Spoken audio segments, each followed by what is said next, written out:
and welcome to That's Absurd, Please Elaborate. I am Trace Dominguez, one of, well, if it was a letter, I guess I would be A and or B, and then we would also have an A and or B partner, and that's Julian over there. That's Julian. I see where you're going with this metaphor, but it went off the rails almost immediately. I think before it even started. I'm A1 and you're A2, or dang it, I know the problem. We can't, we have to, there's parity, there's co-parity here. We're equals, damn it. But yes, I'm the other host of this podcast, Julian Huguet. Hi. And we have with us today as well, Ben Bowlin. Ben, hello! Welcome to the podcast. I guess you would be A3 and or just, maybe we're just AAA altogether. We're just three A's sitting here, hanging out. Oh, jeez. Oh, what an honor. Trace, Julian, thank you guys so much.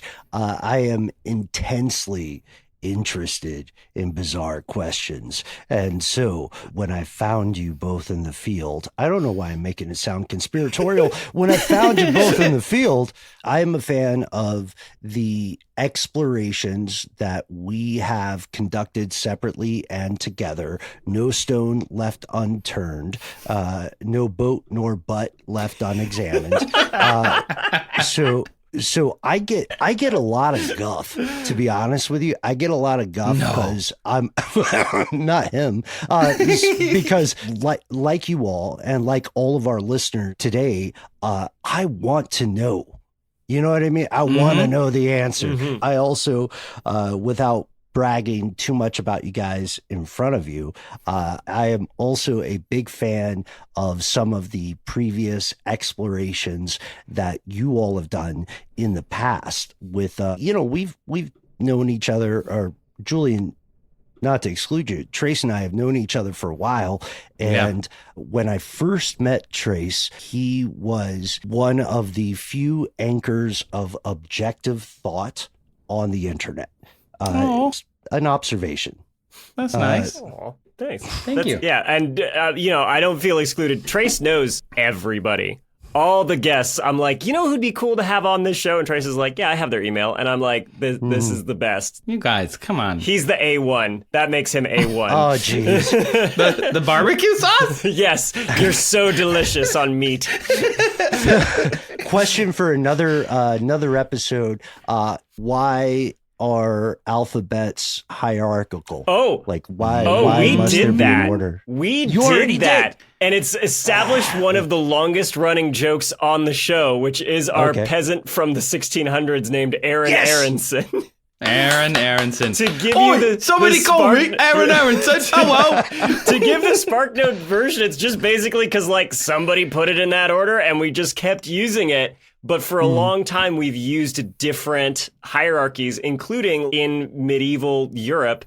We would list people based basically on how much property they owned, because that was more important. And so we laughed about, what if it was alphabetical and the king's going through, who to tax, and it starts with Aaron Aronson, who's got 3 sticks in a mud pile. That's no good for him, right? Poor Aaron Aronson. Yeah. So there you go. I feel bad for the guy. Yeah. Aaron Aronson. We got to get merch, Trace. I want an Aaron Aronson we have to get merch. Stick and Mud Shop t-shirt. Man. We got to get merch, which may one day come to our Patreon. That we just launched. That we did just launch. Anyway, shameless plug aside. Thank you to my mother, who has already joined, and anybody else who's already joined. Thank you as well, but yes, my mother. Specifically and always. But with that, let's get to our first question. Julian, who asked your question and what is it? My question comes from Fabie, and they were good enough to send in a voice note with their question. Hey there, I'm Fabie from Heilbronn in Germany, and my question is, what if human no bones? I was talking about the cats are a liquid meme with a friend, and I started to wonder what it would be like to be a liquid-esque body and one without bones. So, like an octopus or something. So yeah, what if human no bones? Oh my God, baby! I think part of the appeal. Well, there's so much to unpack here. There is a lot. I think part of the appeal for me too is just the way that Fabie asked it. Because Trace, when we worked internally for Discovery, we would give our script names the dumbest titles. If you remember, yes. until they put the stop on it, like they had to stop us from writing like "Why poop we?" Like it was always that really weird like anti-grammatical phrasing. Julian, I saw a couple of those. Yeah, Julian, I saw a couple of your. My title for my script today is "Why But We." Why but we? The tradition lives on. Poetry, gentlemen. So yes, why? What if humans no bones? What if humans no bones? Okay. Julian, what if humans no bones? Okay, Please. Yeah. So let's get into it. Fabie also included in their email back to me, they were like, oh, and we discussed this a little further, and we imagined like the logistics of it. Like you would probably need to be carried around in a bucket by a boned friend or a dog. And I just love the idea of being like a human pile of mush in a bucket in a golden retriever's mouth. What about like what is the old mountain dog with the tiny cask of Saint Bernard? Yeah, the Saint Bernard with the tiny like cask of alcohol. So, but instead it's you. You're just like just pours and then you out. You pour right out. Question. Yes. Cartilage. Yes. Great Great question. Yeah. No, and we'll get to a very important reason why it doesn't. And I'm so glad you brought up cartilage. Put a pin in that. But like Fabie says, probably the first thing you think about is how are we going to get around, right? Like how do we move? And of course, bones are important structurally because they are the things that our muscles can actually anchor onto, right? Yeah. Through the use of connective tissue, tendons, which is mostly collagen, our muscles anchor to our bones. And when our muscles contract, because they can only contract, it acts as like a lever, you know? And if you contract your bicep muscle, your arm comes in. And if you relax it and then contract your tricep muscle, your arm goes out. That's how most of the muscles in our bodies are arranged. They're kind of oppositional. So if we had no bones, could we still do that? No, absolutely not. Which brings up an interesting question, which is how do octopuses move? Right? Like how do they move their tentacles? Of course I looked into it. I know you're going to ask. Okay, yeah. Yes, of course. Yeah, great. I knew you would. Pose that. I love octopuses. Just like throw this out here. That's for everyone. Just yeah. Good question. Don't know. Moving on. No. Oh my God! You want to torture somebody That in this would be- in this room Can you specifically? imagine? We have an educational podcast where we do no research whatsoever. We just pose questions. Leave you with more questions than you started with. I don't know. You have Google. and that's our show. You look into it. Why do I have to do everything around here? The title of this podcast is "I Won't Google That for You." Yeah. I don't know. Look it up. Let you Google that for me. No, so octopus muscles are arranged totally differently than by and large ours are. And they are arranged either with, speaking specifically about their arms, right? You have muscles that run longitudinally, so down the length of the arm, and then you have muscles that run transversely, so crosswise down the arm, right? Like perpendicular to those longitudinal muscles. And depending on which ones they contract, the arm will do different things. So obviously, with the longitudinal muscles, when the arms contract, it sucks the arm in, right? So conversely, with the transverse muscles, when those contract, those stretch the arm out. Think of it as like you held, I don't know, like a banana in your hand. And if you squeeze around the banana, right, it like forces the banana to squirt out in either direction. Like those toys that you get at Natural Wonders. Yes. When you squeeze them and you can never hold on to them. Oh my gosh, it's I slippery, almost so brought those slippery, up but it's and not. I was like, is this too niche of a reference? Like, but yes, Look, exactly. If you're going to bring up a niche reference, you know I'm going to get that kind of stupid one. I'll tell you what's not a niche reference. Stretch Armstrong. That's definitely not dated. No, definitely. If you squeezed his arms, would it extend out? It didn't go out. You kind of did. Yeah, because you're pushing the stuff out of the way. But mostly you stretch them and then you wait until your brother's in the other room and then you take the scissors and figure out what's inside of them. Which is like This is the way. goopy corn syrup stuff, right? Oh, yeah. Isn't there like a fluid-filled thing inside Stretch Armstrong? I honestly don't remember. I was the brother that was out of the room. Oh, no. That's kind of an example, though, of an alternate to a bone skeleton, which is a hydrostatic skeleton. So octopuses don't have those, but things like worms do, where basically the fluid inside the body, it kind of provides the rigidity. And then worms also have those longitudinal and transverse muscles to elongate and then contract in the exact same way as octopus arms. But like I said, yeah, very cool. But octopus arms have another group of muscles that wrap around the length of their arms, and these are oblique. They're kind of like in a spiral pattern going around the arm. And when they contract these, that's how they can move the arm from side to side when they grow up. Oh. Yeah. Wild. Yeah, it's pretty cool. So I never have thought about how they move, and now I'm obsessed with it. yes, Same. I'm so obsessed with octopus intelligence that I didn't look at the mechanics. Julian, thank you. Yeah. So weird. yeah, Cool. a lot of people are obsessed with octopuses are so fascinating. And another very cool thing about this is obviously this takes a lot of coordination to control all these groups of muscles in the arms, right? So you may or may not know this, but they have basically mini brains in their arms called ganglia that help control that complex movement they have to coordinate, and also help them with the sensory inputs that their suckers get, because they can basically taste through their suckers. So they have little extra brains in each arm, little mini brains extending out. They're the coolest freaking things. But these arms are what are known as muscular hydrostats. And you know what? You have a muscular hydrostat in your body. Oh my God. This is a thank you, family man. show, Julian. This is a family show. Julian? No, everybody does, regardless of sex, gender. Okay, Everybody's got it. a muscular hydrostat. You want to guess what it is? My esophagus. No. Oh, wait. That was, Trace, that was a close one. That Thanks. was like, we're getting Dang. warm, right? Dang it. Uh, I know what it is. I know What what it is is. it? I know what it is. What is it? what is it? Bah. Yeah, it's your tongue. Your tongue is a That's what muscular hydrostat. Oh, That's what my toddler's Well doing done. right now. Yeah. well He's done. using his muscular hydrostat a lot. Flex that. That makes muscular sense. hydrostat. Right? Because it's a mission critical part of the anatomy that does not rely on the structure of bones. That's right. You're exactly right. So it's got muscles arranged in a way that it can still move around without being anchored to a bone to actually do that movement, making it a muscular hydrostat. But the rest Cool. of our body is not like that. And obviously we don't have exoskeletons because there are other creatures, obviously, that are invertebrates with no bones besides octopuses. If you're talking about arthropods, insects, right? They have exoskeletons, but the function is really similar to how our internal skeletons work. And that is the muscles are still anchored to the exoskeleton with basically like hooks on the exoskeleton. And when they contract, same thing, it like pulls the legs in or out.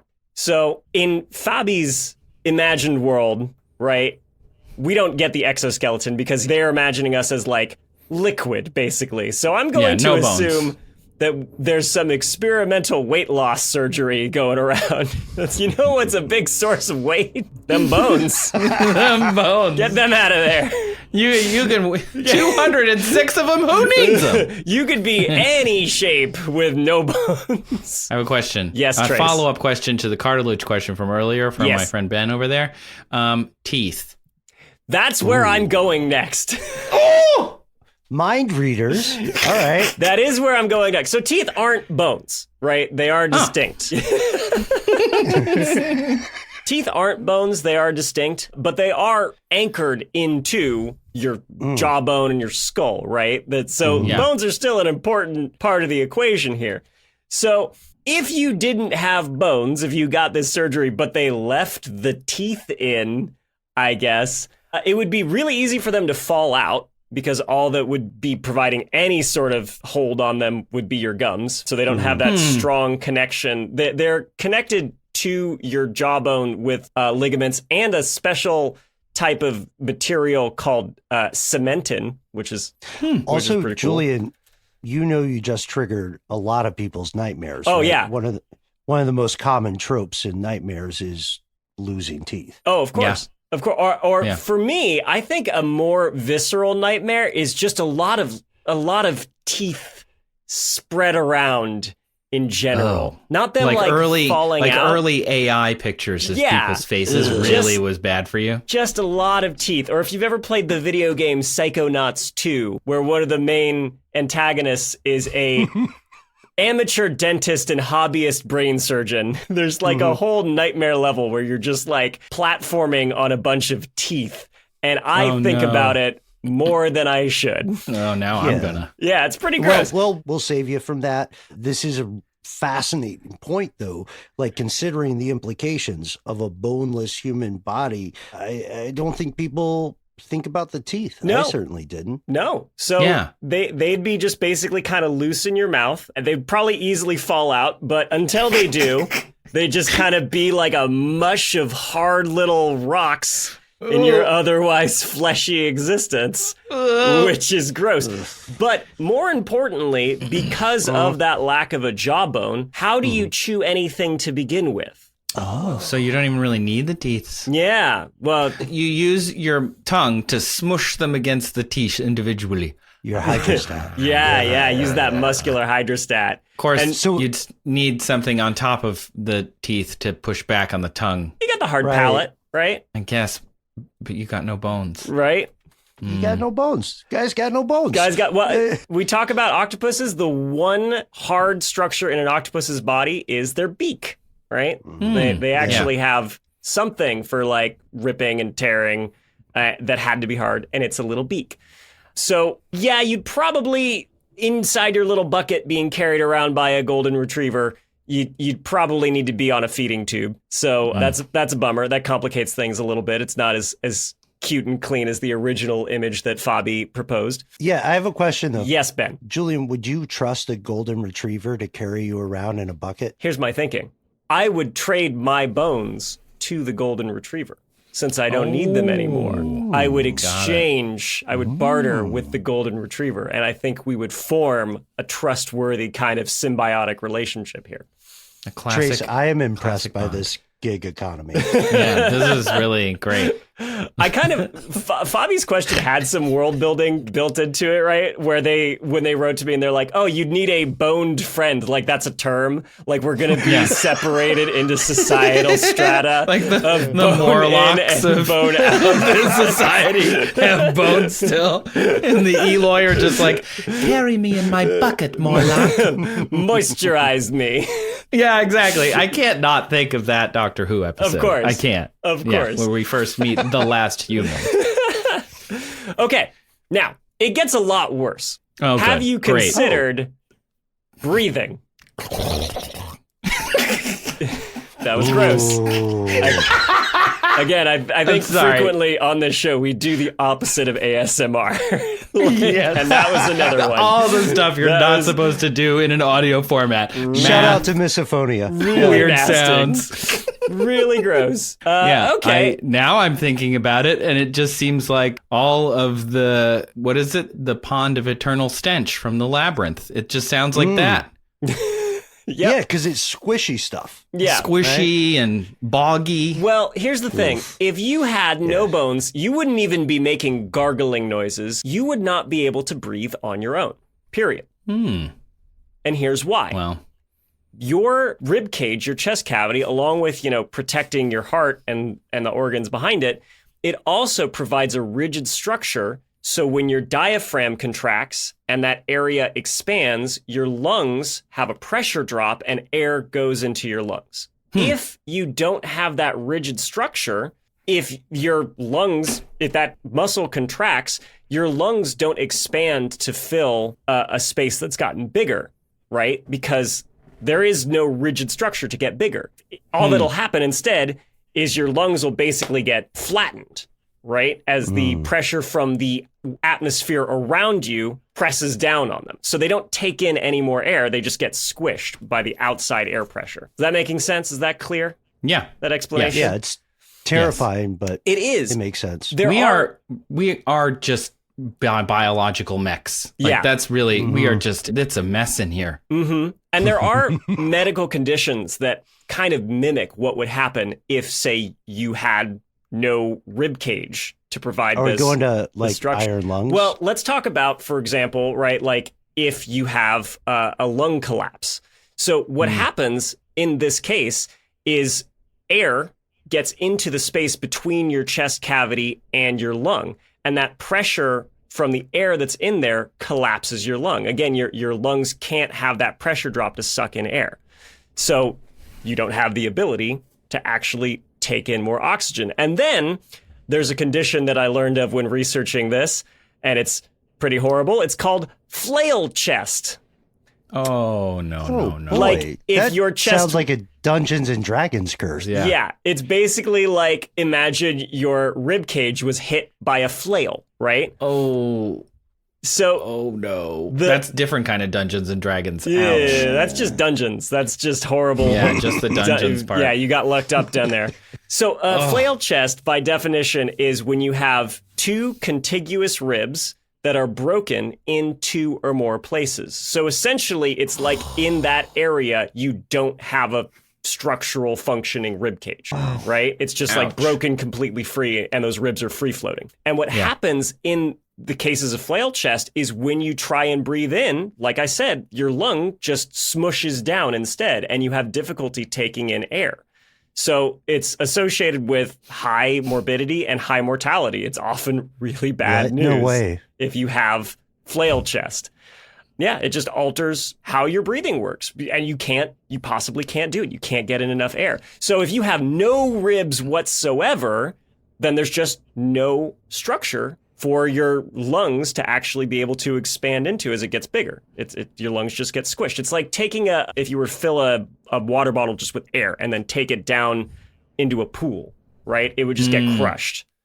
Yeah. Yeah. Yeah. So along with your feeding tube, you'd probably need to be on a ventilator all the time. And to answer your question about iron lungs and how they work, an iron lung works by reducing the ambient pressure that your chest cavity is in.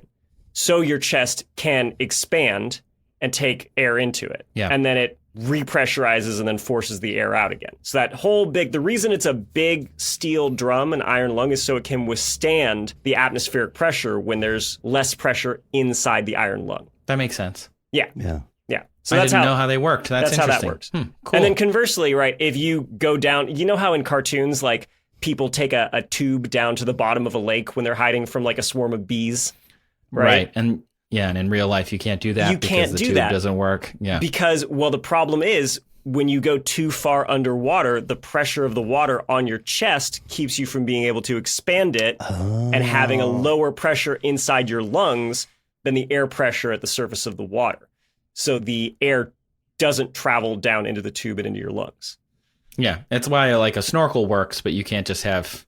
Yeah. Like old school, old timey divers with the big metal thing. They had like the guy on the surface being like, chugga, chugga, chugga, Yeah, chugga, it was chugga, pressurized. like, constantly You have to force the pressurized pumping air down there. to him. Because if you didn't, he would be. Yeah, you or she can't would just be breathe trouble. normally under a certain depth. And it's not that far. It's like 10 feet or like 3 it's meters really underwater. quite shallow. That's interesting. Okay, Cool. so in your bucket with your golden retriever, you've got your feeding Got tube and your ventilator. You can't Okay. talk, can't chew, can't breathe on your own. Yeah, this is a very expensive bucket now at this point. Guys, I think we need to make a partnership with a larger animal, maybe like a donkey, because we're going to have like a pack animal to carry all the equipment around.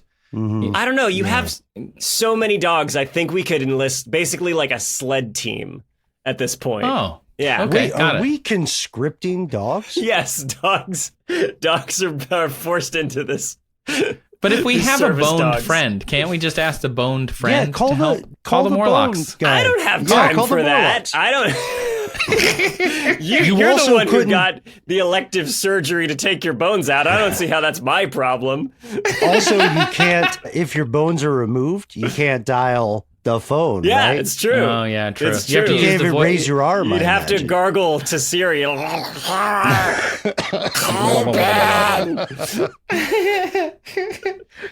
Call Gross. Aaron. Aaron's in. I need his sticks. My Where servant. Yeah. is Aaron? Aaron needs to get my air in. Okay. Oh, worth it. Nice. No, Yeah, worth it. yeah, that we was got good. there. Please keep it. Yeah. Okay. I think there's still one even worse complication that nobody's considered, right? I'm going in flail order chest? of most obvious to least obvious. Yes, worse than flail chest. I don't know. God. I'm skeptical. I don't All right, like hit it. it. Oh, you're gonna believe me when I tell you what it is. Hey, Trace and or Ben, do you like having blood? Oh no. Like my own blood or Yeah. other people's blood? I guess either if you're a vampire. Yeah, overall net positive. I Yeah, think. yeah.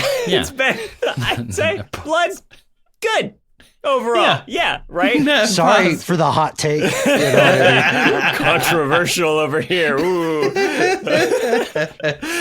Okay. Yeah. I mean, blood does important things, right? It carries oxygen to your muscles, your organs, right? And nutrients, and white blood cells fight off infection, and your platelets help you heal from wounds. And Ben or Trace, where does blood come from? Stop it, Julian. How come Where- I didn't think of this sooner? I feel like an idiot. Yeah, I know. It comes from the bone marrow. It comes. Red blood nobody cells come from expects bone the marrow. Bone marrow. That's right. No. Wow. All your blood cells stem, pun intended, from your bone marrow. You have stem cells in your bone marrow, and they diversify into either red blood cells, white blood cells, or platelets.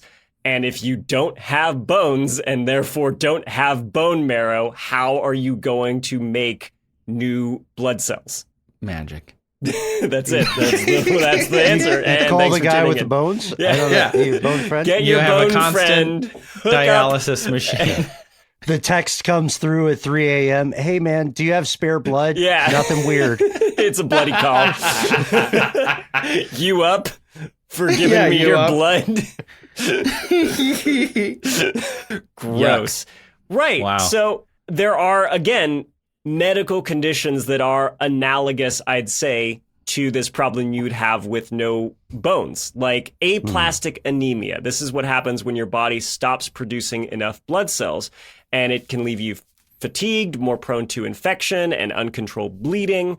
And what can happen is stem cells in your bone marrow, they might be damaged, and as a result, you either have empty bone marrow, which is aplastic, or just too few blood cells, you're hypoplastic. So the treatments for aplastic anemia, there are, drugs that could stimulate stem cell growth. There is the possibility for a bone marrow transplant. But if we don't have any stem cells in the first place, or any bone marrow, or place to put the bone marrow in the first place, the only thing left to you is really going to be regular blood transfusions. So to recap, your bucket being carried by a golden retriever also has trailing after it your food and your food tube, your ventilator, and your blood supply. So That's wow. So I hope it was worth it to basically be a liquid form. I mean, but look, Julian, I know there's so many negatives, but think of how relaxing it would be.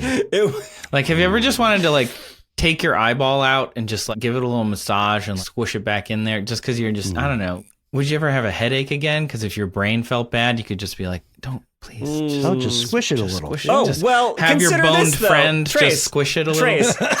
if you don't have a skull, do you think giving yourself a little head massage is a good idea? Probably not. No, because what's protecting You your said call brain? a friend. Yeah. Well, what your brain is also very exposed, right? You don't have your natural helmet right. that is your skull.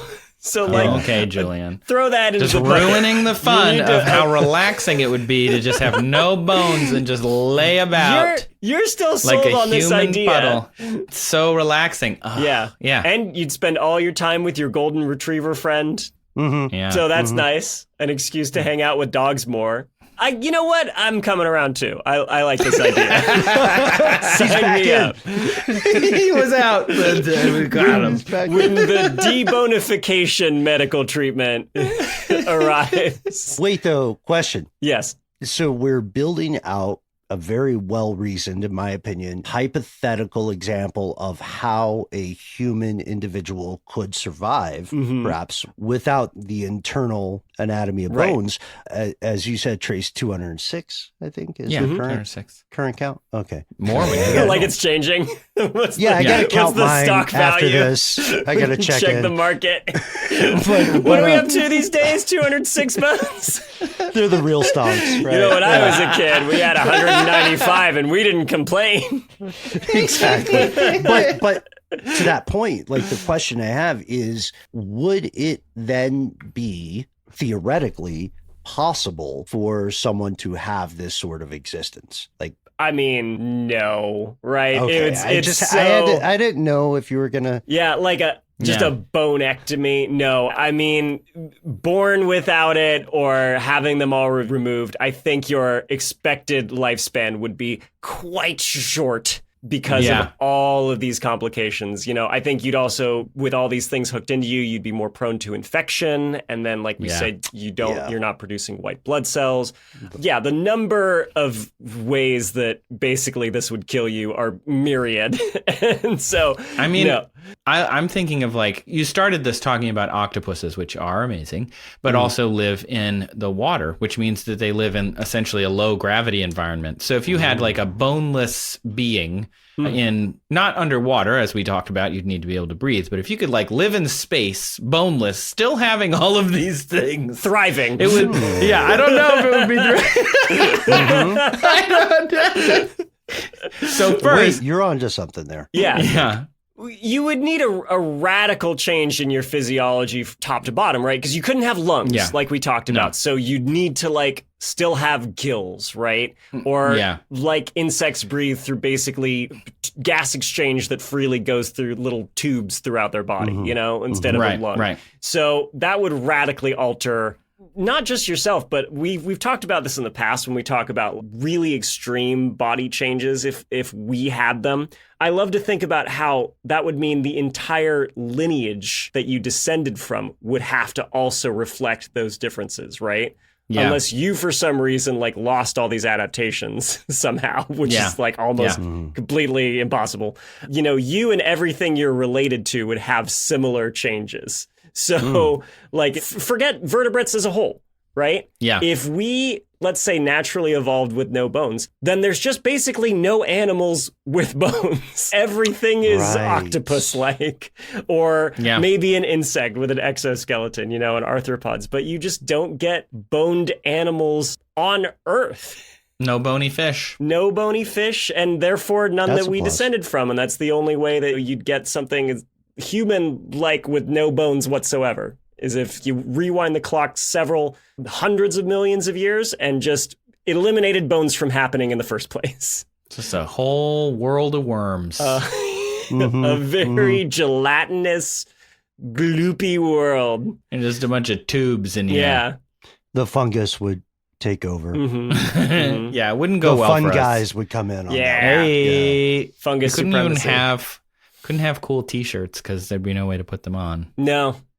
So what would happen to all the cool fun guy T-shirts? That the economy for the fun guy T-shirts would collapse. Clearly. Yeah, tragically. This is mission critical. You know, but if somebody would invent the T-shirt in the first place, and their friend would be like, "This is a stupid idea. Nobody wants this. There's no market for this. I'm gonna go and blob myself on out of here." That's what they told the guy who started Wormin Galactic. There's no market. Guess what he did? Went to space. Please edit out my guffaw. No, Kyle, leave it. So, Fabie, I hope that gives you a little bit more to think about when you're discussing with your friends possible boneless existence. It sounds fun at first, until you think about all the things that we need our bones for, which is many. It's kind of like, I don't know, the skeleton that our whole existence is built on top of. Like a scaffold of some kind. Like, It's like the foundation of like how we're built. So sort of an important thing there. Oh, man, this is kind of an aside. I almost forgot. It's sort of fun fact. But the cartilage, we wanted to bring up cartilage. Yeah. Ben, there are animals, though, that have no bones, but they still have cartilage as the main structure. Yeah. Can you think of any? I would have guessed sharks, cartilaginous life forms. And you are correct. Yes. Is that true? Because you just taught us the difference between teeth and bones, right? And sharks are most famous, I'm sure, for their teeth being on little necklaces in Fort Myers, Florida, or whatever. Right. Trace confirms. The rest of their structure I had one. Isn't bone, it's cartilage, right? And cartilage doesn't have this marrow that can produce blood cells. So how do sharks make blood? They eat it. Like a Yeah. vampire. Right. Yeah. I like what you're thinking, but no. So sharks have had to adapt another organ to make blood instead. And for sharks, their blood is produced in their spleen. Oh. Now, interestingly, for humans, when we are still little embryos in development, we also make blood in our spleens. Oh. Yeah. So Cool. you're saying there's a chance. Yes. So maybe if we somehow didn't lose this ability, because as we develop, right, in like the second trimester of development, the little embryo makes blood cells in the spleen. And then later the spleen switches function to be just cleaning old damaged blood cells out, and then the bone marrow replaces that blood. But if we don't lose that functionality somehow and are more like sharks, then okay, maybe we get around that whole thorny problem of not being able to make blood cells. So yeah, maybe we could retract that. But again, if we're getting the bonectomy, your spleen isn't going to be able to just pick up the slack, right? You would need those blood transfusions. So you remain basically wired into several different life-saving machines to keep you going. Yeah. And really, if you have no bones, a thorny problem would be any thorny thing. You would not want to be punctured. Would not. I don't know. I almost feel like the kind of elasticity of skin might save you there, you know? We did a video about it years ago. You know what skin is really good at? Being pierced. You know what it's really bad at? Being torn. Mm-hmm. You know those cast saws that chop through the fiberglass saws? You know how they work? Yeah. They don't rotate like a circular saw. They go back and forth really quick. So they go through the rigid plaster of the cast, but then when they hit your skin, they just wiggle the skin back and forth really fast, but they don't slice through it. Interesting. Why does skin wiggler sound like an insult? Or a compliment. I saw you from across the bar, and I've got to say, you're quite the skin wiggler. Yeah, see, here I thought your skin it wiggles to me.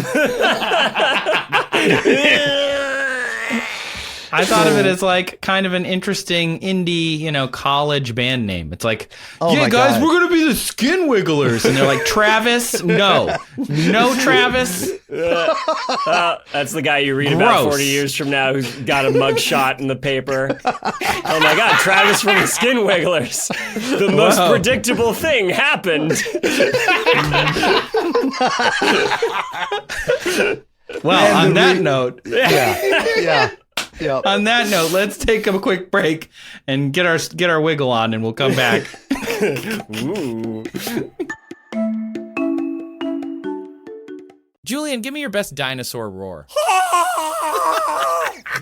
Oh God, an asteroid!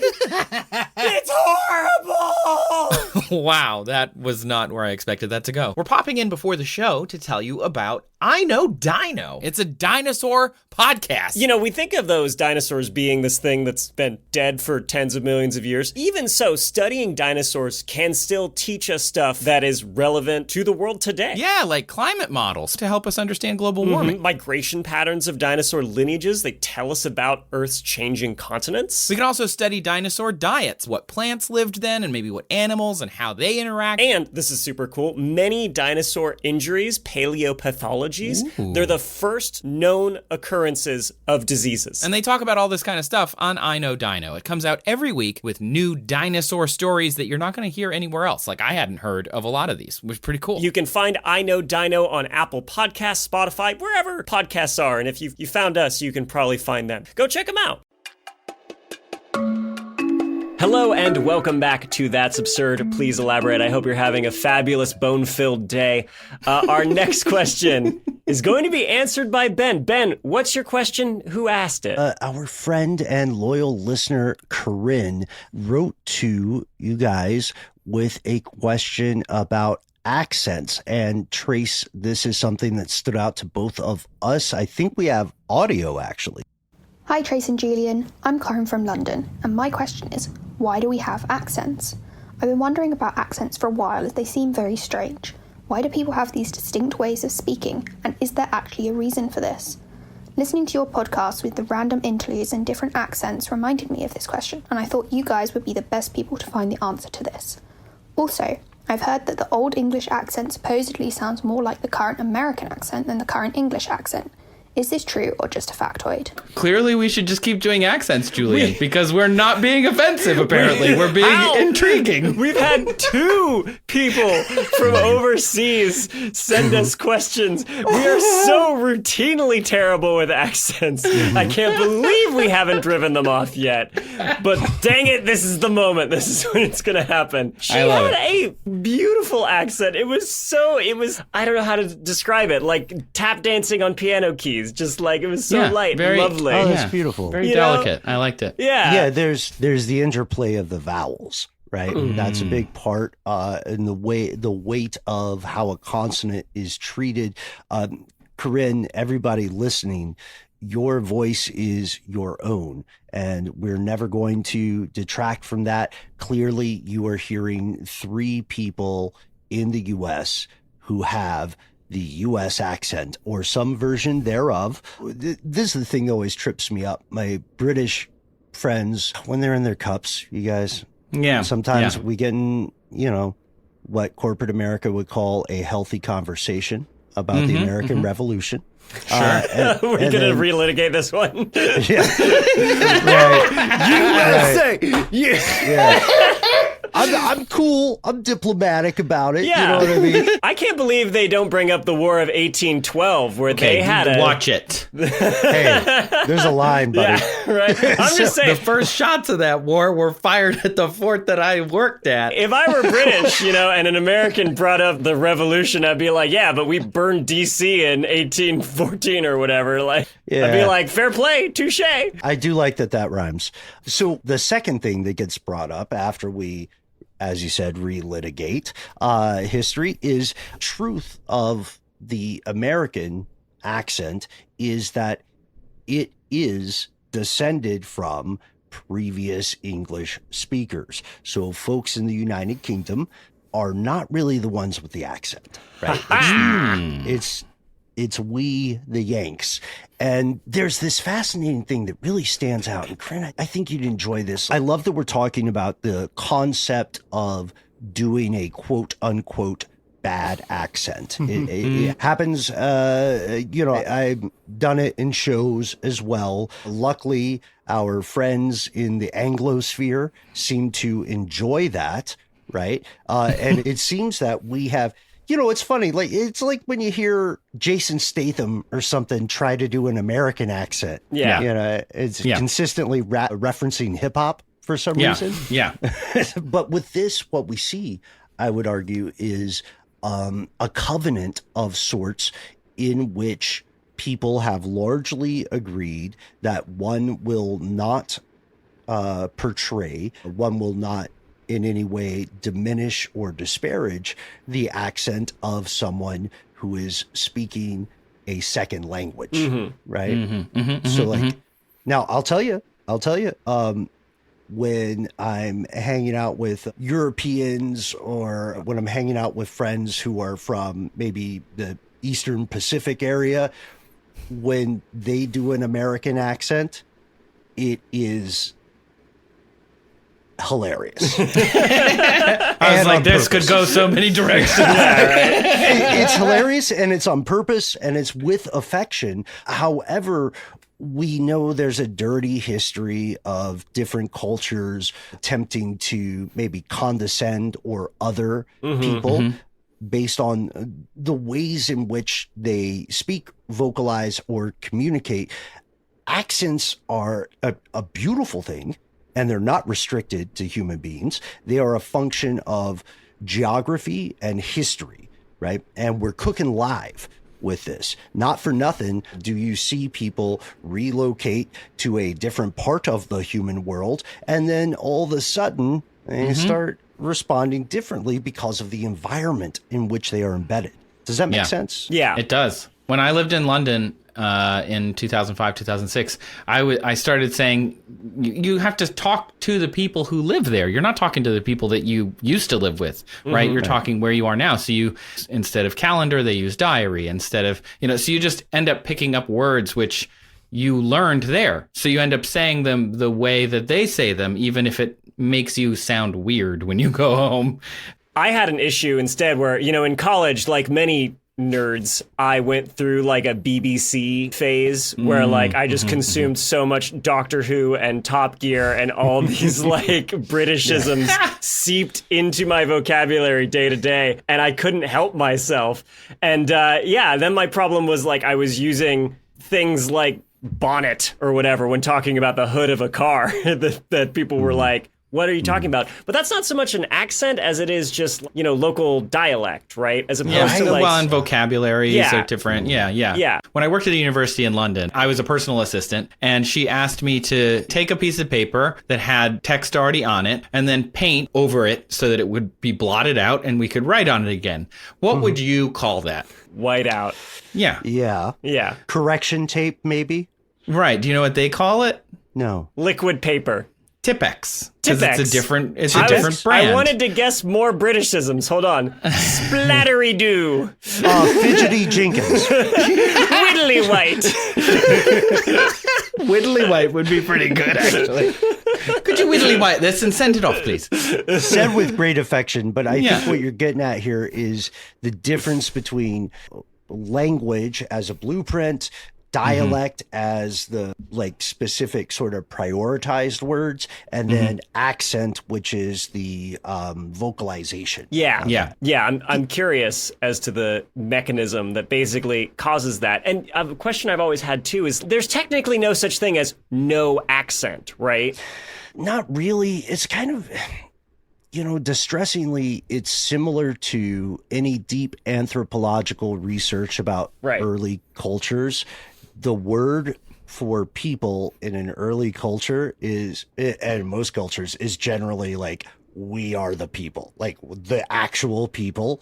Right. So we don't have an accent. It's those other dudes across the river, those jerks. And then when we see television revolutionize the homogenization of accent in the United States, while interestingly enough, also preserving specific accents in other parts of the Anglosphere. So what we call the television accent in the United States is indeed a function of the advent of radio and television. It's quite Midwestern. The R's are negotiable, but they're not super hard. They're not super like Boston soft or whatever. And what this shows us, and I think the beautiful point from the examples you guys are raising, what this shows us is accents are communicable. Accents are changeable, right? And they can be encoded in terms of the first language you learn is going to generally influence your synthesis, your analysis, your pronunciation even of secondary or tertiary languages you learn. Whenever you hear, let me get on my soapbox real quick. Whenever you hear someone speaking English in a way that doesn't sound double plus good to you, please remember that they're coming to you from several other linguistic filters. You should be impressed. You should thank them for their time. You know what I mean? Yeah. I'm getting off the soapbox. No, I wholeheartedly agree. Like an important reminder for people. Like I work for a guy who's from Russia, and one of my coworkers was frustrated because he's like, man, he just has so many typos all the time in his communications. And my response was, how's your Russian? Do you know a lot of Cyrillic? How are you in any other language, right? Like, especially something like Russian, which not only is he writing in a different language, he's using a different keyboard with completely different symbols on it. That make completely different sounds. That's not just like, well, he speaks French. It's the same keyboard. And then he's got a different keyboard. I love the internet's obsessed with this, and it's so right. But the unique linguistic nightmare that is learning English, right? Like somebody pointed out, they're like, can you imagine seeing the word yacht for the first time and trying to pronounce it? I would give up. Give up. But English is strange because it's intimately tied to history and how that little island was just invaded and like it settled and conquered and like this huge washing back and forth of people with the European continent and how that basically made this absolute freak show of a language that then, because of how dominant Western media is and how good we are at making like movies, TV, music, and how that spreads across the globe, has become this kind of de facto international language, even though it's just a horror show. Well, it's like it's the English language is best described as a non-consensual long-form improv sketch. You know what I mean? People are just yes-anding. Right, exactly. Yeah, when before, 2,000 years before, it was like, we and, or whatever. Like, right. Yeah. We now, have it. like, how long do we think it will be until a notable politician or thought leader in the Anglosphere says, whomstov? You know, with a straight face. You know what I mean? Like, just freestyle the contractions. Yeah. Why not? Why not? That's English is a hold my beer language. You know what I mean? Yeah, it very much. But this is also indicative, I think, of the larger questions that Corinne is getting at, which is the nature of accent in general, which is simply, again, vocalization, pronunciation. Pronunciation. That's Whatever, how we it's say it where I'm English. from. Back in my day. Vocalization and pronunciation. I like that they rhyme. They should rhyme. Yeah. Oh, you guys are too kind. All right. Kyle, as they say, keep it in. So the fascinating thing here is I believe that perhaps we're starting from step 2 when we should begin at step 1. Step 2 is human-centric. Step 2 assumes that humans are somehow inherently different based on the way that they pronounce things, right? And that, I believe, is a detriment to the intelligence, to the intellect and aspirations of every single person you've ever met, other than Sheryl Crow. Sorry, I'm contractually required to say that for another show. But the issue there is that, you know, Corinne may find it interesting. Accents exist in the non-human world. Whales have accents. Goats have accents. A lot of primates, actually. They have their variations in how they talk, and they can communicate with each other through their vocalization signals, but they do feel like the vibe is off sometimes. It's like, who is this? This chimp is from a different part. The chimp shows up and he's just like, oh yeah, warrior boy, how you doing? They're like, where's that guy from? I'm picturing a whale with a Boston accent, you know? Yeah, I'm from Boston. We are whatever. It's funny that you say that because there is actually some fascinating ongoing research into decoding what we would call, I don't want to anthropomorphize too much, but decoding what we would call whale language, which humans still don't understand a lot about. And we know that form of communication is frequency sensitive, right? We all know people who have naturally higher and lower timbre to their voice. And in general, if we understand the same encoded language, to your point, Trace, like the same phrases and idioms and syntax and stuff like that, then we can get it. We can understand what's going on. However, we also see that accents can be weaponized, right? Look no further than London. What's the old actor joke? If you want to do a Cockney accent, you say "my cocaine" in Michael Caine's voice. That's how Michael Caine pronounces "my cocaine" is his own name, right? My cocaine. and this is, it's also, I think one of the big things we should also address with Corinne's excellent question is the concept that certain parts of the United States may indeed have an accent or an approach to vocalization that is closer to earlier versions of English spoken across the pond. That part in Appalachia is kind of true. What? So, wait, I've heard that before. I but had also kinda heard true. that. But now I'm How? picturing, can you imagine, just imagine, all these historical dramas you've seen, right, about like Henry VIII or whatever. Star and he's Wars. got like an Alabama or like Tennessee accent, right? And he is the peak of royalty. That would be, they should do that, frankly. This station is now the greatest power in the universe. And that is somewhat true, especially pre-television. Right? Oh, now we're my booking this, right? Like we're word. first to the post on this. Are we doing this? Yeah. Okay. Well, cast me in a cameo role. I trust you guys. This is going to be amazing. Off with her head. To be or not. Yeah. Whether 'tis nobler to suffer the slings and arrows of outrageous fortune. Don't get the actor Or started to with take arms against a sea of troubles, and in so doing end them. I am moved. Thank you. I am transported. Although he should have a Danish accent, shouldn't he? But what was that 500 years ago? I don't know. Well, that's the issue too. Again, like accents are communicable. We can say to Corinne that in previous years, again, before the advent of radio and television and mass communication, mass vocalization, there were these, and they continue today in limited forms, there were pockets of accents. They're very much not solely a human thing.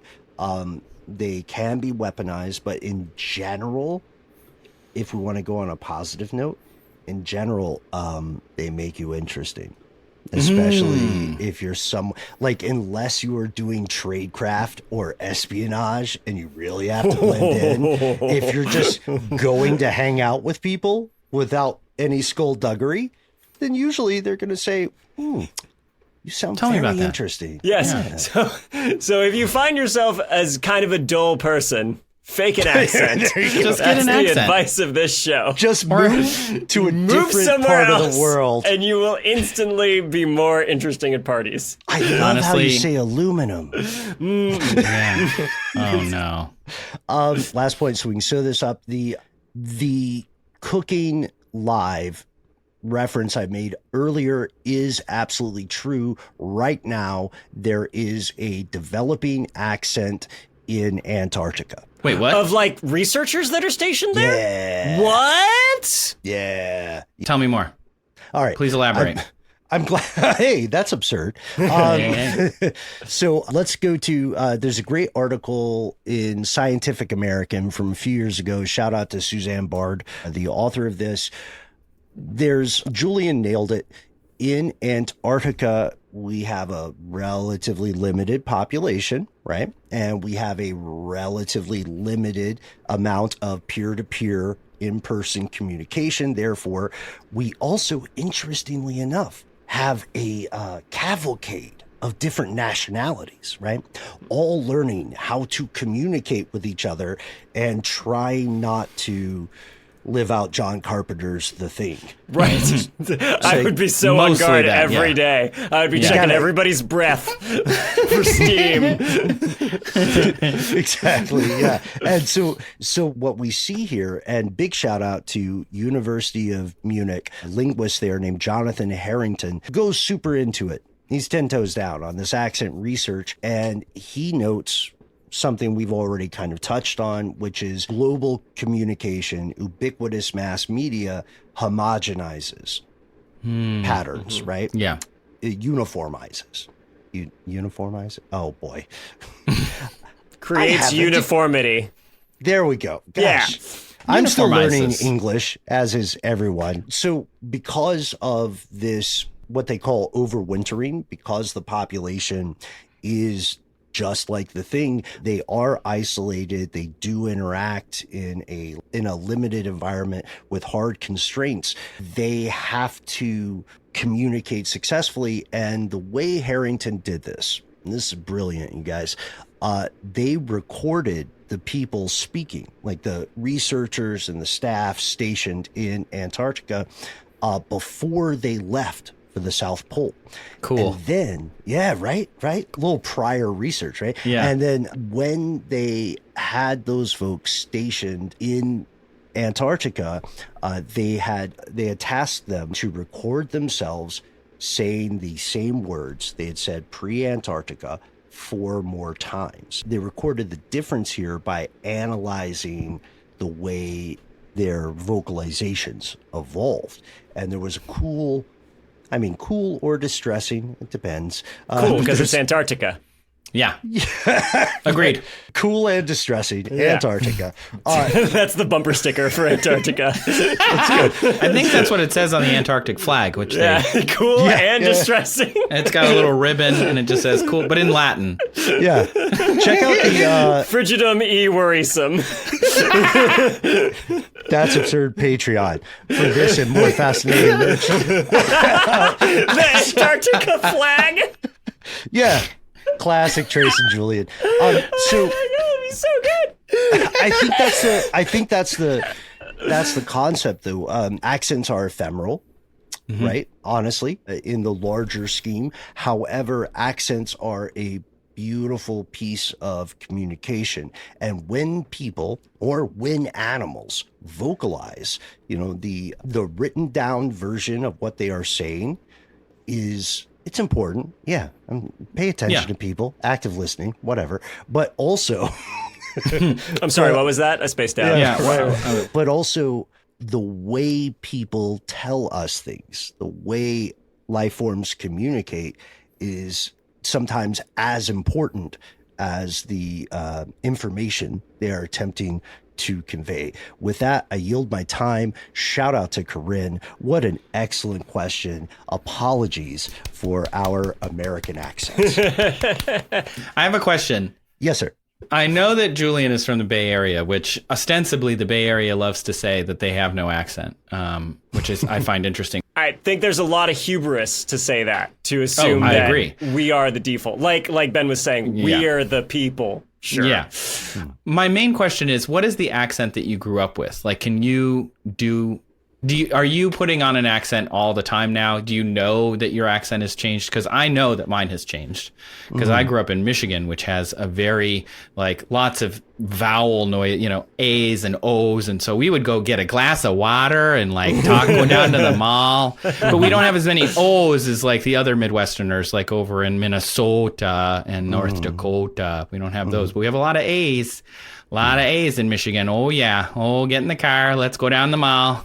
One thing I love about that part of the United States is the idea that a vowel can be as many syllables as needed.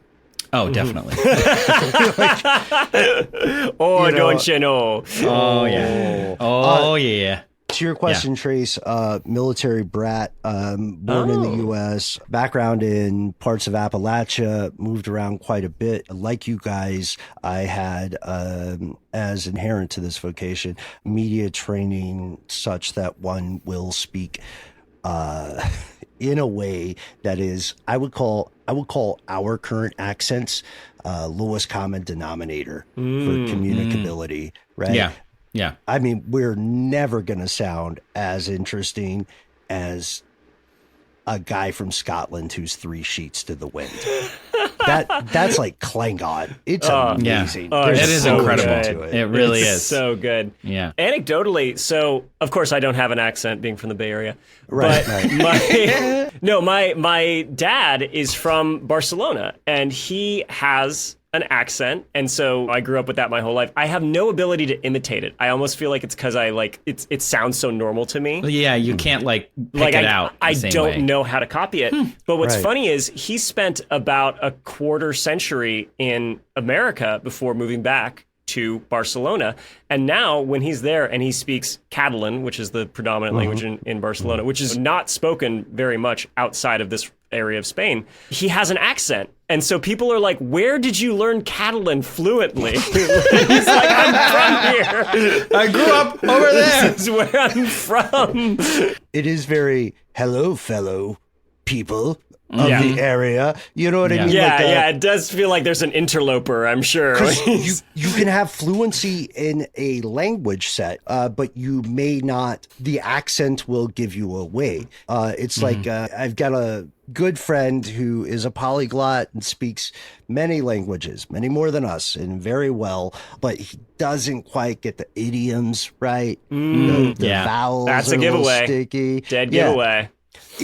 I kid you not. One time he wrote this this beautiful essay, actually, and he apologized when he sent it to me, and he said his English was not so premium, and I was like, my guy. Honestly, that's I love that. I like incorrect, it a lot. sir. Incorrect.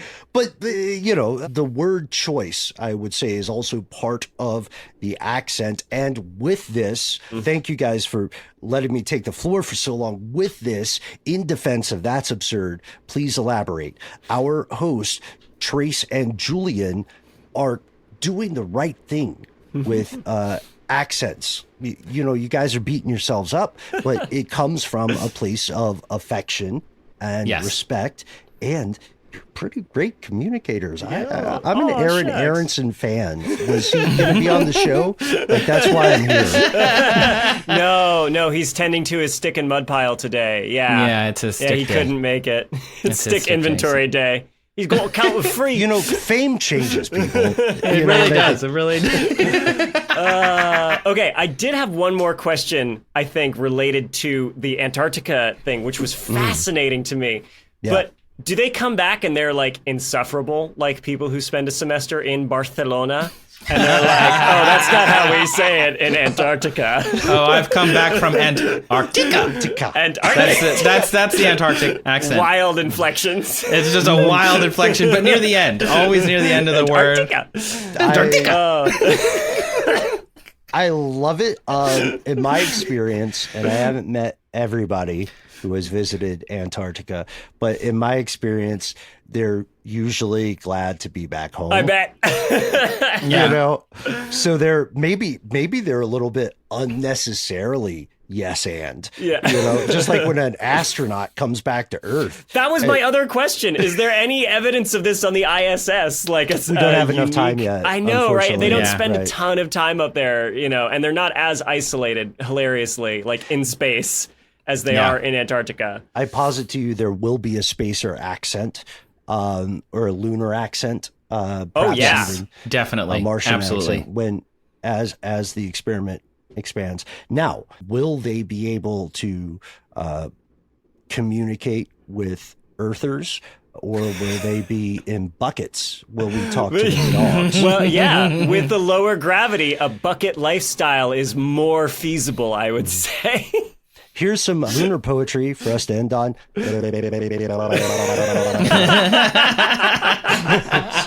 Oh, Ben, that was great. Thank you so much. All right, well, we are going to take a quick break, and when we come back, our third and final question from Trace.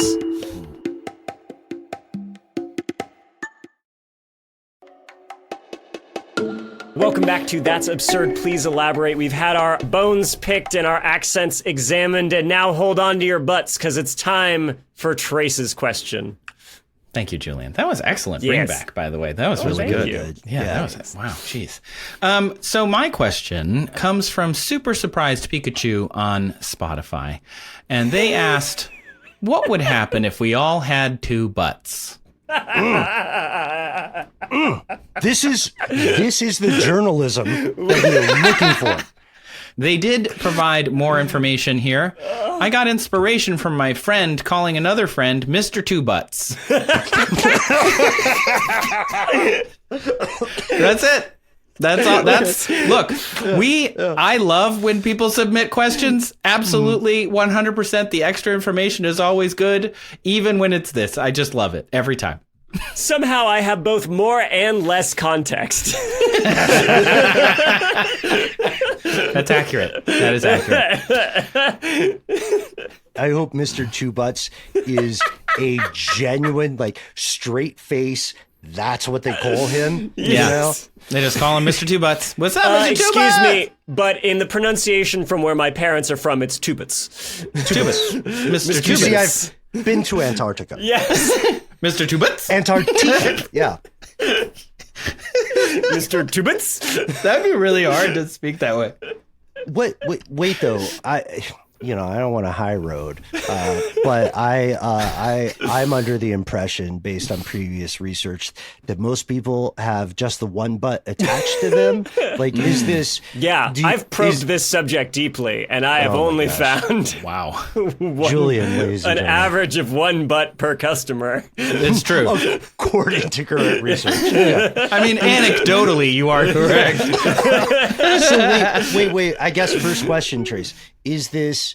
I assume we're implicitly saying two butts on the same human body. Yes, I think Okay. so. I think based on Super Surprised Pikachu's question, what would happen if we all had two butts? I have an even more basic question. Yeah, Trace, what is a butt? great question. In Super Surprised Pikachu's, how much of what I think of as butt is butt? You know? I mean, this is great. I actually, that was my bullet point number 4 to get to. So let me just scroll for a second. Here How it are is. there 3 before it? Also, can you call them butt-it points? Yeah. This went off the rails tremendously quickly. Sorry, guys. Fire me later. We had such a respectful, well thought out 2/3, and then there's always a butt. Why but we? We got Okay, but tell us though. Why Tell us. yes, but why? So, yes. So, don't worry. I wrote as many butt puns into this as I could. I just Okay. want you can count them if you good. want.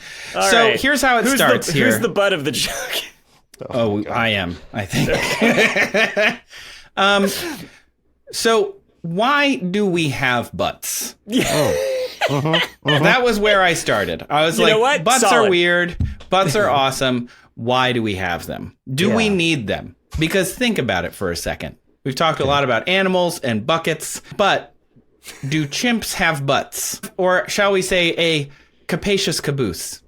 Ooh. All right, that's 2. Bonobos do not have bountiful badonks. That's 3. Gorillas do not have gat-worthy gats. You know what I'm saying? 4. That's amazing. Humans are the only ones with the bodacious booty.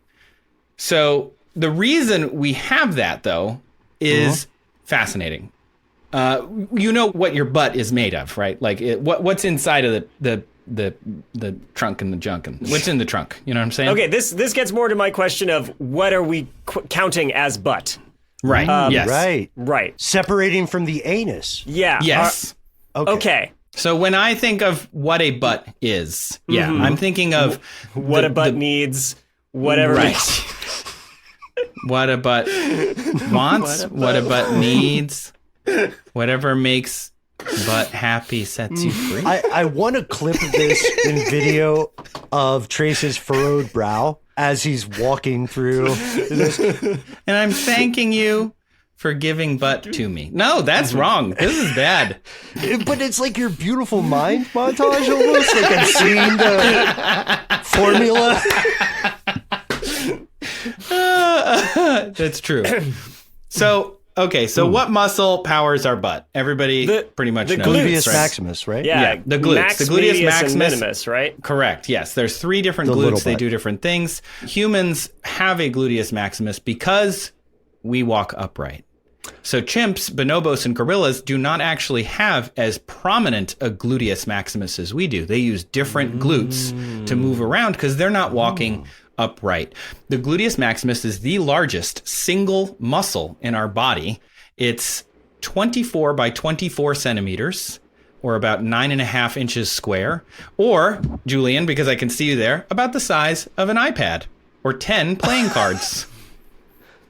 Okay. Anything but the metric Thank you. system. Yeah, anything but the to metric avoid system. metric. Yeah. Oh my god. So it actually runs from the ilium, which are the handle parts on the top of the pelvis, all the way to the top of the femur bone, and it attaches to the pelvis for support. And so pelvises in apes are actually shaped differently. Those iliums aren't as flared out as they are for us because we, started walking upright, which makes sense if you think about it in like a montage, right? You start with a chimp where they're more in, and then as you start to move upright, the muscle's pulling on it. And so it ends up a little further out, more flared. So the gluteus muscle is super important for this because it pulls on the trunk to keep our trunk over our legs. It pulls on the femurs to move the legs when we're running, although not so much when we're walking, interestingly.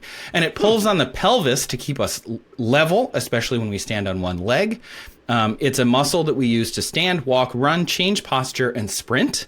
And of course, the maximus is the biggest one, the only ones that make the ample anterior, if you will. And it's unique to us. For example... Talk about language and English being an amalgam and as a result having a huge vocabulary. You know what my favorite word in the English language is? Do tell. Please. Callipygian. Oh, yeah, to have shapely buttocks. To have shapely buttocks. There is a dedicated word in English for a nice butt, and it is I am so proud / not proud of us connecting on that moment. Great minds think about that. Was alike. Excellent. And I didn't have that as one. Now you do. Man, now I do. Now it's there. Callipygian. So good. Be fun at parties. Yeah. Jeez. Yeah. Show up with your accent and use the word callipygian in casual conversation. It's very common in Antarctica. Callipygian. Callipygian. So there it is. So Trace, we're establishing the groundwork here. Yeah, right? Yeah. Science-based, and it is fascinating. In full disclosure, it makes sense to me. I was not aware of this. Perhaps I need to look at more chimpanzee bottoms. Yeah. I You really need to say need butts to- in general, and I was like, there are websites. Yeah. There are a lot of websites for that. There's a lot. You'd be I feel like that is amazed. what the internet started. It was recipes and that. Butts. So we know then that there is a differentiating factor, at least in terms of bipedal versus quadrupedal. Yeah. Right? Like, can you think of I can think of one that I put in my script, but I was trying to think if there are other quadrupedal animals that have, a bodacious badonk. Gibbons? You're talking about like the ones with the flared red in it, like a man, like You're right. What it starts with an M. It's not mandible because that is a. Oh, not mangrove, not mandarin, mandrill. Mandrill. Yeah. Yeah. So like I thought of the mandrill, a gibbon, probably also in the primate family, but they don't have as big a booty as we do. So Okay. I was thinking outside of like stuff that we're related to. The first thing I thought of, because I don't know, I'm weird. A horse. They got big old booties. They do. They've got some rump. They got a bit. Yeah, they got some rump. But that's actually, interestingly, a different muscle. That's not the gluteus maximus that makes there. It's the gluteus medius. It's the middle-sized glute. Their maximus doesn't do the same thing our maximus does. Isn't that cool? Yeah, because they're quadrupedal. So as we moved from quadrupedal to bipedal over millions of years, about 2 million years ago, Homo erectus was probably the first one when the rump got raucous. And instead of having a tail for balance, we had to use our butts. For that. Dinosaurs, for example, didn't have booties. They didn't have a big old, chonky butt. And instead, they used their tails to balance. And so, and that's a completely different muscle, the caudofemoralis muscle, which is attached to the tail. So you're just destroying a lot of like fan art, where people make sexy animals. Right? Yeah. Because it'd be like, it's got that tail, that butt's got to shrink, You know what I'm talking about? It's a different muscle. Yeah, that's right. Yeah. I'm going to look at these pictures of cat girls and be like, it's all wrong. It's all wrong. Everybody listening, please send Julian and Trace the creepiest dinosaur-based fan art or equine fan art you can imagine to get it fact-checked. No. What have you done? What have you done, Ben? No, they're experts. They're top in the field. Tops on bottoms. Tops on bottoms. Look, that's a great podcast name. But Trace, I don't think we can make it. I don't think. Wait, but okay, that is an excellent comparison, right? Yeah. The horse. I obviously didn't know this. Yeah.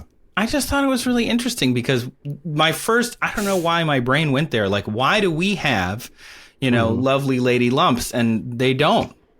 Like, why do other animals not have this? And so it really has to do with just how we locomote. And so they also may think that it was because sexual selection, potentially, but there's no way to prove that over millions of years. But anyway, so how many butts do we have is the question you guys jumped into. Cheeky Right. chaps. I'm steepling my fingers. Right. Okay. I mean, how do we count it? If the gluteus maximus is what we are defining as a butt, Right. are we all Mr. Two Butts? Mr. and Mrs. and I love you so much. Non-binary term My address, but literally- you know what I mean? 4A, you have 2 legs and 1 glute on top of each leg. So do you have 1 butt or 2? Great question.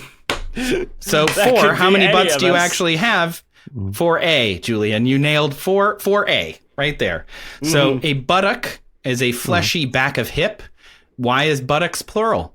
Unless we have 2 butts. And so I spent a lot of time on this, and I found a real paper titled Go on. in clinical astronomy. What? Sorry, no, never mind. Wrong, incorrect. I was going to say, that Wait, journal think Different. about it. This is a cross-discipline possibly paper. They got out their telescope and they said, "Let me look at that." Let me peep that booty. It's a real. Hubble looking at your bubble. It's a real paper in clinical anatomy from 2019.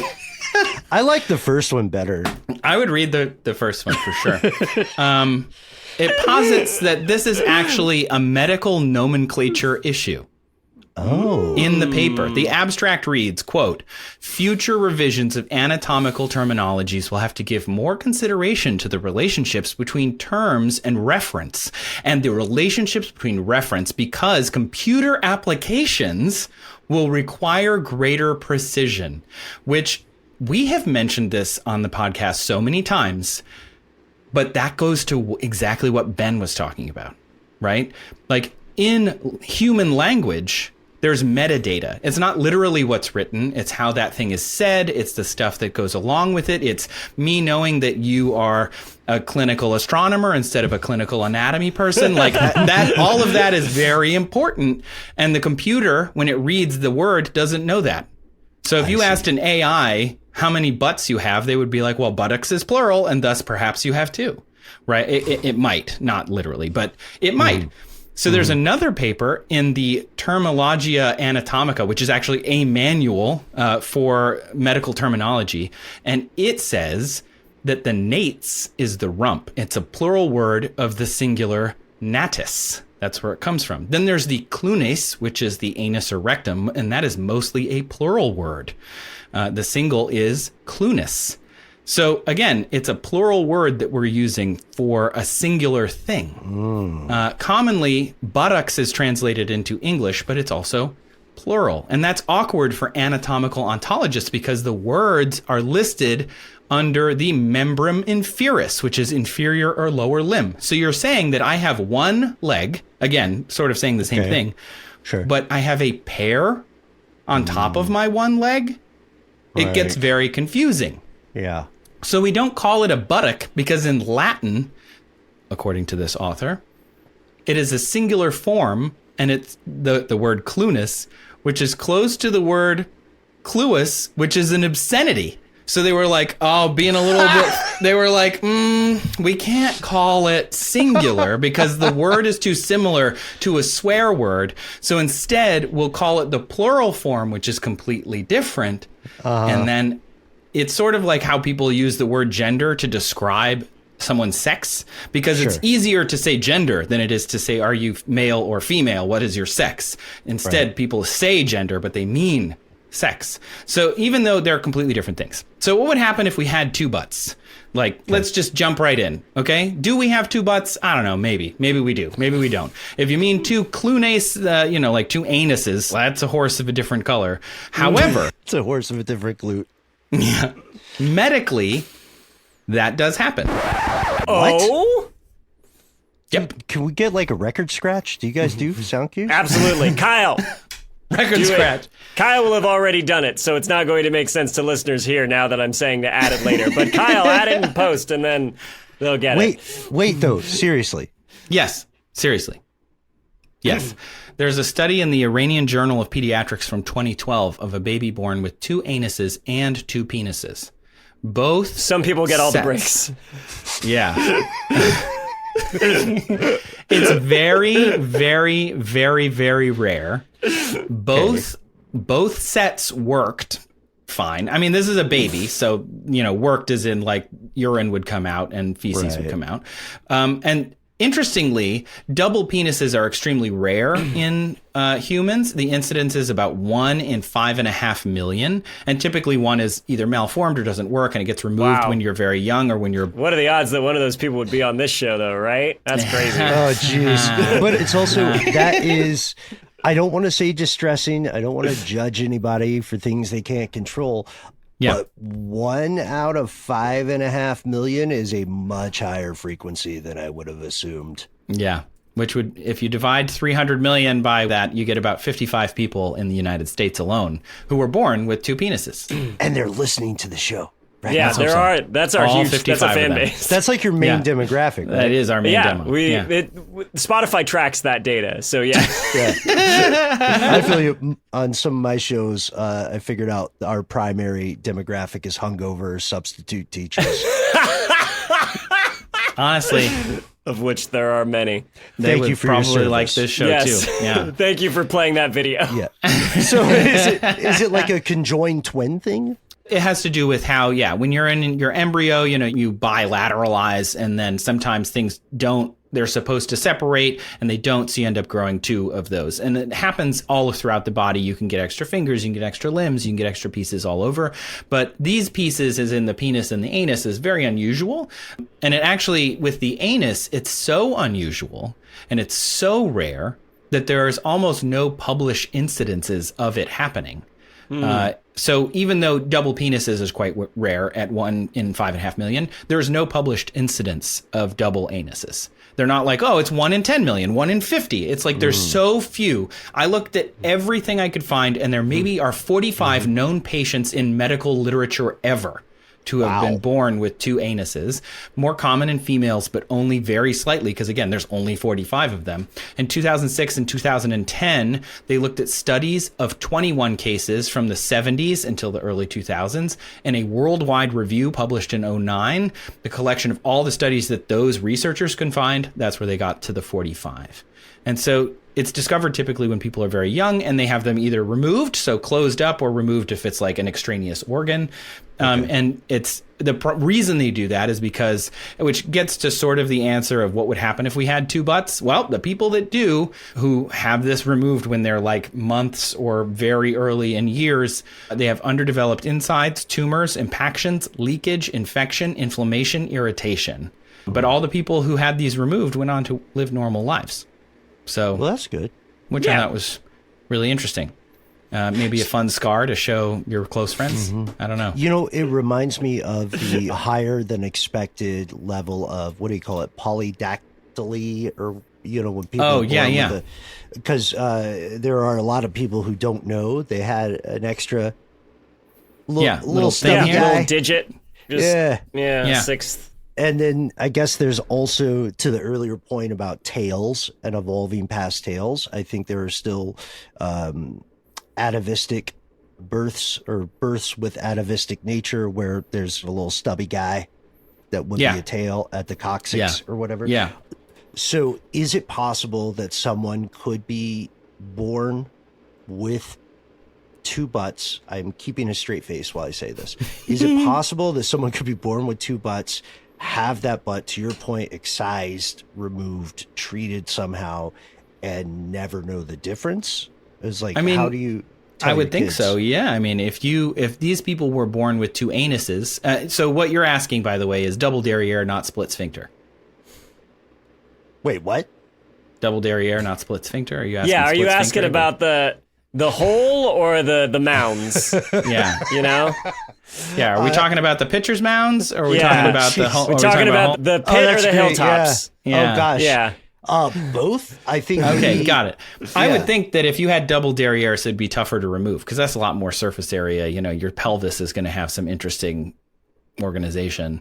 Split sphincters, though, you know, that's the 45 people that we know of that have Yeah. had split sphincters seem to have gone on to live normal lives since 1970. So that means they are alive now, potentially. I literally thought you were asking me some kind of weird double dare question. Like, I kid you not. I heard the first part and I was like, what is he double daring me for? Yeah. Yeah, watch out. You're going to go down the slime slide. Oh, jeez. But okay, so I love this point about sample size as Yeah. well. Throughout the entirety of medical history, I don't know. That's a pickle, man. It is, right? The double butt basically has never happened that we know of. So we don't really have any scientific basis for what it would be like to have double butts. Linguistically, you could argue that we have double butts now, but I think that is more like looking at the letter of the question rather than the spirit of the question. And I think the spirit of the question goes to what you're just asking, Ben. What could we have? Whatever, twinning tushies, you know, whatever, however you want to put it. These are so, gold. Yeah. Yeah, thank you. There are examples outside of human literature of animals being born with multi-butts. The biggest problem, of course, would be it gets more complex inside when you have more than one booty boat. What was that, Julian? You have a question? Well, so I actually had, speaking about this, revived something deep buried in my brain that I read wow. many years ago before I was a science communicator. So I'm not sure if it's accurate because I didn't, have the skills to like look into it more thoroughly. But do you remember there was pictures sometimes that would go around of just the most hulked out looking dogs you've ever seen? Like Yeah. the most hit Yeah. the gym at 5 a.m. every single day, never skip leg day dogs. Yeah, like, yeah. And the explanation of it was like they had some genetic disorder that caused them to be like doubly muscled. Do you know what Yeah. I'm talking about? Yeah. I have heard of this, and I do think it is a real thing, but it's probably exceedingly rare. I actually use dogs or cats as an example here because most people, if you haven't seen a human butt, or have even, you've probably seen a dog or a cat butt, right? Like outside of the zoo or a farm, the average urban person has likely seen a butt on a dog or a cat. And that is a mammal butt. You know, it's closer to ours. And if you look at that, what is different about a butt outside of the human race? And we sort of touched on this earlier, not literally. We touched on that butt. Yeah. There's no cheeks, right? Right. Right. Yeah. So the interesting thing about the butt cheeks is it's actually the gluteus maximus plus fat, and no cheeks means easier cleaning. So humans have a problem with waste expulsion. And so if you have double the cheeks, you have double the amount of butt to clean. And so another reason animals don't have butts is why would you evolve the cheeks if you don't need them?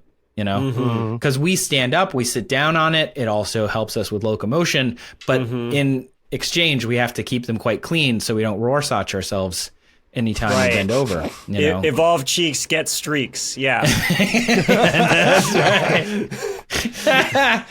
But there have been mammals born with two butts, pigs and sheep. Two butts are more common in invertebrates, though. There's a marine worm, which I think you will all hate, named Ramacillus multicaudata. It lives inside of sea sponges, and it has one head and 100 butts. Is that the multicaudata part? Yeah. Multicaudata, yeah. Yeah. Multiple caudal. Yep. Multi-butt. It's literally, that is the scientific name for Mr. Two Butts. I love it. Yeah, Mr. Two Butts, multicaudata. Oh my gosh, this is They actually giving us counted ammunition. one with 500 butts. Wow. What a cool, weird job to write that paper. Some PhD postdoc was sitting in a lab with some tweezers. One, two, three. Hey, Jeremy. No, I lost it. Oh, no. Aaron, Aaron, why do you bother me? I'm trying to work. Oh, I just want to show you my new stick. I like the I accent. go 3, 4. Stop counting, Aaron. Start over. Oh my gosh. 2, 3. 12. Cut to Jeremy at home, and his partner is saying, "Hey, you've been really distant lately." He's like, "I'm just so stressed. Have you ever read about Sisyphus? How many butts does a creature have?" Shout out to Jeremy. That's like the Hydra of butts instead. Oh, Julian, you have no idea. If you cut off a butt, it swims away and makes more butts. No, it does, yes. No! This anterior anal appendage is called a stolon, and it doesn't do this one at a time. It does it in branches, which is very unusual for non-fungal life and plant life. Yeah, it's very uncommon in animals to branch. We usually like split, but they make branches of butts. And if they split off as one, it goes on and grows its own eyes and brain and swims away to make some more butts. It is just nature's butt factory. Finally. We found it. We found it, everybody. That organism is a life support system for butts. Someone call the president of something. The best part that I thought, we didn't know this existed until fairly recently. And so we made some really interesting discoveries about the Ramacillus multicaudata in 2019. And we still don't know what it eats. Because all we know is that it has a lot of butts. And we've never seen it eat anything or have food moving through it. And how it feeds all those branches is still unknown. No way. Isn't that cool? That's fascinating. Amazing. Yeah. So we figured out the excretion opportunities, but not the ingestion. We started at the end and we're working backwards. Yeah. It's this is the memento of science. There it is. This is how you know Trace read the paper. Start at the coda, at the butt, and then... So to finally answer Super Surprised Pikachu, who I assume now is even more so, the pelvis would be shaped differently. It would likely be more complicated because where are the butts going to anchor? You have two butts. So it wouldn't really work. The animals like pigs and sheep that have been born with two butts literally split higher up on the spine and end up with two essentially back halves. So that again, more complicated. It would also affect how we move, birth, reproduce, and everything that makes us who we are, because there are so many muscles and things that all happen right in this part of the body. On top of that, interestingly, the glutes are extremely energy intensive. Most of our energy goes to our brain, and then I think the next highest is our muscles. And so we have a lot of energy needs. If we had another giant iPad-sized muscle, actually two of them, then we would need a lot more energy to be able to maintain those. And then, of course, maintaining cleanliness with all those cheeks. You know, that would be tough. Yeah. And I guess, do you have 4 cheeks then, and then 2 anuses, and do you have to when you're sitting? How do you? I don't understand. Kind of. I'm imagining a centaur, but side by side instead of front. But now you're back to the gluteus medius. Does a centaur have a gluteus maximus or a gluteus medius? That's interesting. These are the questions. These are why I wanted to hang out with you guys. We're doing the Lord's work over here. So yeah, what would happen if we all had 2 butts? If we were all born with them currently and they were just anuses, we'd likely have them removed. If we had them and we grew up with them, wow, that would be a lot. And hopefully they wouldn't all swim off to spawn their own version of us inside of a sea sponge. Thank you, Super Surprised Pikachu, for sending in your question. I think the real question that I have after all this is still, why do we have plural names for things that are just one thing? I still am mad about that. Me too. I get why we did it with buttocks, because the Latin term was closer to a swear word. So they're like, ooh, we feel bad, so let's call it the plural one because it sounds less dirty. But But pants, scissors, underwear. Sheep. It's one thing. Yeah. Sheep, deer, fish, Julians. Julii. It's Latin. Wow. I am going to save us from the terrible riff on Greek v. Latin etymology that we are so close to doing. Oh no, please, it's my nightmare. Yeah. Please no. I've been faking my way through it all this time. I'm just like, hey, it's Greek or Latin, but I never specify. Please don't make me dive into it. Oh boy. Wow. I don't ever want to come off as better than any other life form or living thing, but yet that is a lot of butts. Yeah. That might be too many butts. Yeah, you talking about that worm? Yeah. Kind of overdid it in the butt department. Yeah. I guess you find something that works evolutionarily. We and don't want to roll butt with it. shame here. We don't want to butt shame. We don't like want to big butt butts. shame. We like I a lot cannot of lie. butts. Yeah. That's the less well-known draft of Hamlet. Sorry. Right. Well, Trace, thank you so much for Sure, if you say so. exploring. Plumbing the depths. Yes. Probing. Right. Mhm. But coming up with like a Rectum. firm yet supple answer. Oh, thank My you. gosh. No, seriously. Actually, this is fascinating. I learned so much from you guys so quickly. I've learned about the anatomy of the human body. Let me check. I think it's still 206 bones, but Yeah. we'll check it. Well, We'll with check it. fact inflation check these it. days, you With know. inflation these days, It's only worth 204 now. that's the problem. Everybody look at your butts as well. It's very Adam Sandler of you. I'm gonna have a very weird conversation later where I will check in probably on like a way less cool conversation for a work thing, and I'll be like, so I'll try to turn the conversation to butts. Yeah. They'll be So, like, in your opinion, how many butts do we have? exactly.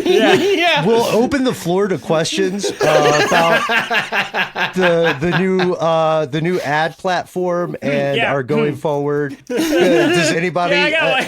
Yeah, I Yeah, got one. Julian. Yeah.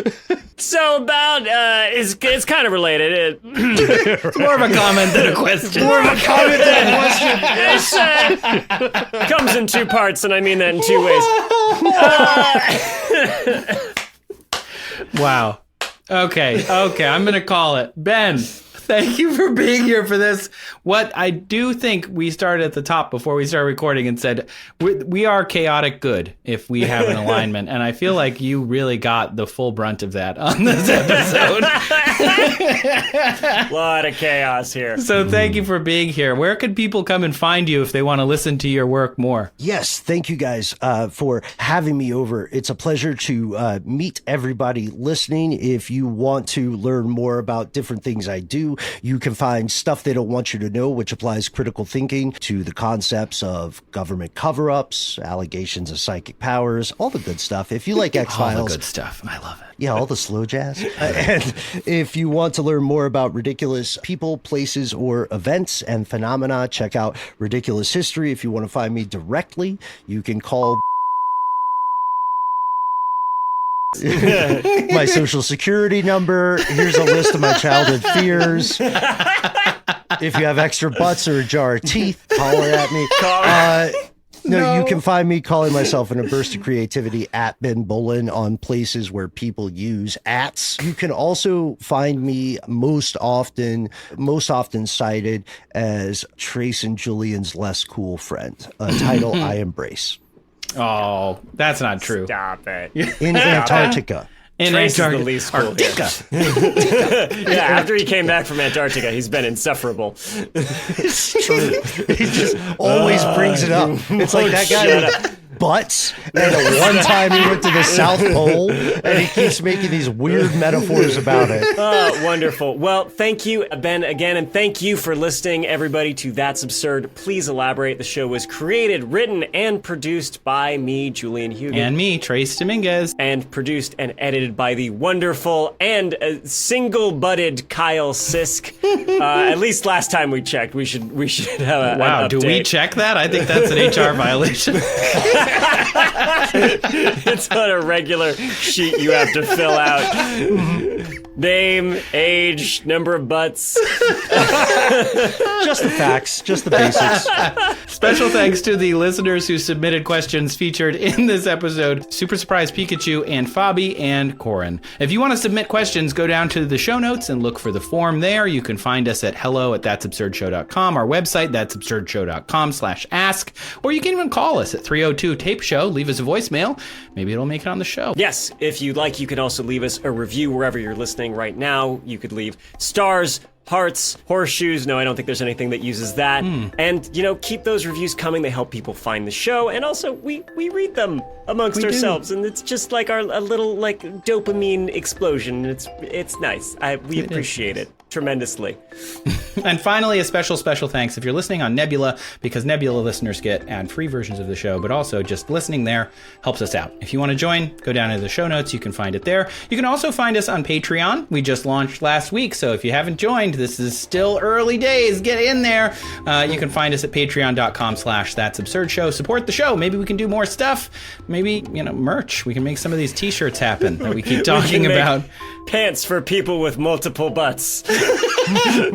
Two-butted pants. It's going to be all the rage, everybody.